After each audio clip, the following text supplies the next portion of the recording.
like playing against your dad in the driveway when you're 8 years old. What do you do?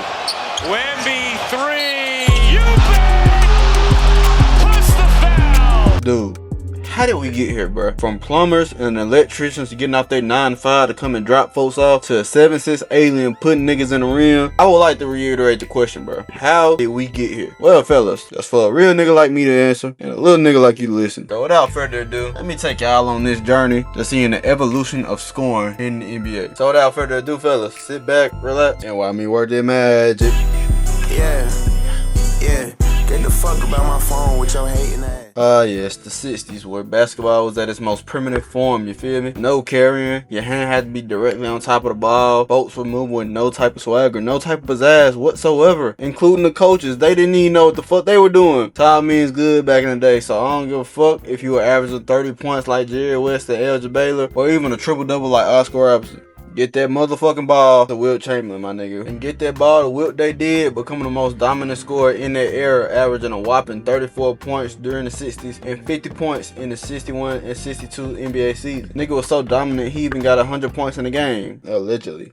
Ain't no footage to prove that shit. As far as I'm concerned, Bam is still the greatest scorer of all time. You did. With the dominance of Chamberlain throughout the era, you would have thought that he would have 6 or 7 championships. No! Bill Russell would lock that shit up each and every time they went against each other, to the point of winning 9 championships during the 60s without even being a scorer due to the Celtics' egalitarian style of offense during that time. But as the dawn of this decade closes, players retire, decline, and move on from the league, we were introduced to the new generation of the league.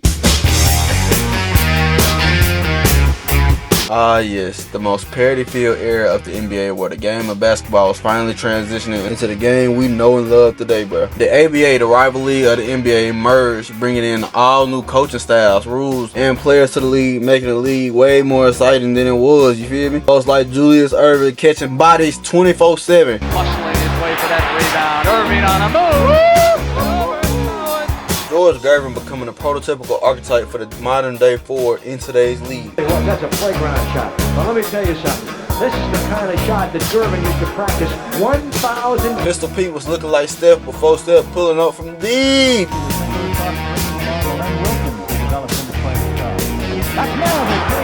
But there wasn't anybody more dominant than, in the words of Trey, Kareem Abdul-Jabbar becoming an all-time leading scorer in NBA history with 38,387 points off of one move. Skyhook. Kareem dominated the whole 70s, but never had the proper help outside of Oscar Robertson winning in 1970, then getting belted for the next 9 years. Boy was getting whooped so much that he requested a trade in 75 and continued getting his ass whooped until 79, where shit started looking real magical for him out there. The catalyst to one of the most revolutionary offenses in NBA history, Showtime. The 80s Showtime Lakers was an offense that prioritized transition and fast-paced play. Magic was the offensive engine hitting niggas with a hee-hee, becoming the greatest playmaker of all time, averaging 11.2 assists a game, while athletic wings such as Norm Mitson, Byron Scott, and James Worthy run the flow. You also have his rival, Larry Legend, and the Celtics, playing the complete opposite of the Lakers, you feel me? If the Lakers were space and pace, then the Celtics had a little bump and grind, son, you dig? Larry diamond niggas up with a lethal shooting core of Dennis Johnson and Danny Ainge. But you know, it don't matter how cold you are as a guard or even a forward during that time, you still needed the dominant big man and win in this era. I mean, what's a Magic Johnson without a Kareem Abdul-Jabbar on his side? What's a Larry Bird without a Kevin McHale and a Robert Parrish by his side? What's a Julius Erving without a Moses Malone on his side? As a big man continued to dominate, the age-old question was being asked: can you win with a guard being your best scorer? You feel me? And we already know who shut that shit up, so let's just go ahead and get to it.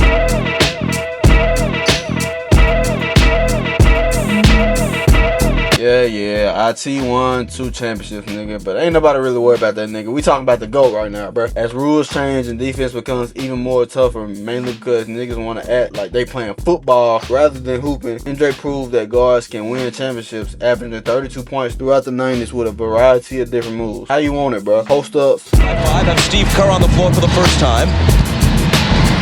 Michael fades and fires. Midi pull ups. He gives to Jordan. Jordan to the circle, puts the shot in there. Good! The game's over. Well, you just want bang outside that motherfucker. He damn sure got that, nigga. A hey, the exception to the rule doesn't change it. And throughout the 90s, we especially see that. If you're a guard and your name isn't Michael Jordan, you really wasn't known shit like that. Especially with how the rules were set up during that time. Niggas was hand checking and playing MMA whenever a motherfucker went to the rim. Folks also couldn't shoot back then, so the paint was extremely cramped and there was no spacing. Shit looks prehistoric compared to offenses of today's time. Due to the centers continue to dominate the league like a King, Chuck, Shaq, Pat Ewing, and Carl, leave them damn kids alone. Big men were dominating this era. But with David Stern being the GM and continue to change and innovate the league, there was a great shift coming real soon.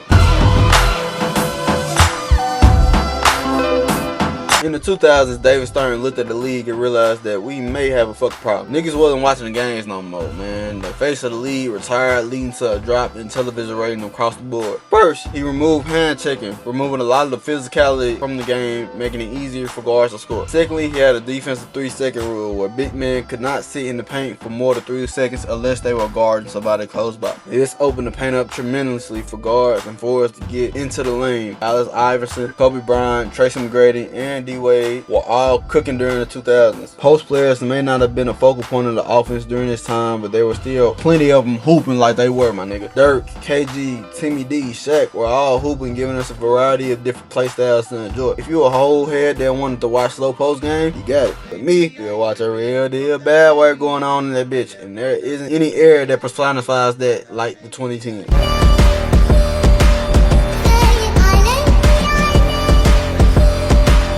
And if the 2000s opened the door for explosive offense to even come into existence, the 2010s kicked that shit down for sure, gang. Steph Curry revolutionizing the game, making 3-point shooting absolutely necessary unless you're like 6 foot 5,000. Kevin Durant and Paul George making 7 foot niggas think they can ooh instead of hey. Bron making mismatch hunting the precedent for modern day offenses, and James Harden making heliocentric offense the norm, giving niggas the craziest bucks of all time, bro. Big men were basically obsolete at that time, since guards had become so skilled in the depth at mismatch hunting that they were hunting every traditional big on a switch and giving us some generational highlights. You know what? Bro, I feel like being a hater right now. We're gonna finna show a whole highlight reel of one of the last few traditional centers just get cooked on that island. Oh my goodness.